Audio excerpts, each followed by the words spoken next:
Hello అండి, ఏంటి మగ్గులో పైన వాటర్ కింద మంచు గడ్డలా ఉందనుకుంటున్నారా? అది బాదం కసూరి వాటర్.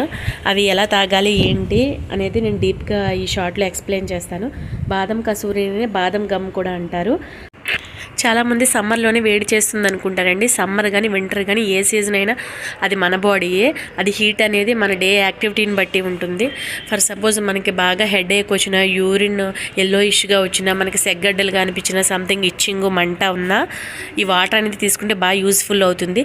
బాడీని వెంటనే కూల్ చేస్తుంది. దాని ద్వారా మనకి ప్రాబ్లమ్స్ అన్నీ ఉండవు. ఫస్ట్ దీన్ని ఏం చేయాలంటే, ఈ బాదం గమ్ము ఇలా గడ్డలుగా ఉంటాయండి రాళ్ళు కింద.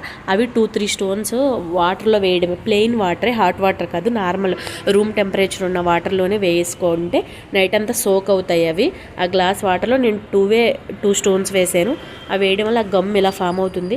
నార్మల్గా అయితే దాన్ని ఇలా వాటర్గా అయినా తీసుకోవచ్చు, లేదంటే కొంతమంది గడ్డలాగా తింటూ ఉంటారు. దానికన్నా ఎంటీ స్టమక్తో ఇలా వాటర్ లిక్విడ్ కన్సిస్టెన్సీలో తీసుకోవడం వల్ల ది బెస్ట్ రిజల్ట్స్ బాడీకి అందుతాయి. మనం దీన్ని పరగడుపునే తాగిన వల్ల మోషన్లో కూడా చాలా బాగా రిజల్ట్ వస్తుంది. చాలా లూజ్ మోషన్ అవుతుంది. మనము ఇంకా ఈ సమ్మర్ స్టార్ట్ అవుతుంది కాబట్టి డైలీ ఒక్కొక్క టిప్ అనేది నేను మన ఛానల్లో పోస్ట్ చేస్తాను. జావలతో సహాను ఏ జావ తీసుకుంటే ఒక్కొక్క రోజు ఒక్కొక్కటి తప్పకుండా చూడండి. అలాగే ఇప్పటిదాకా మన ఛానల్ సబ్స్క్రైబ్ చేయని వాళ్ళు ఉంటే చేసుకోండి. Thank you for watching.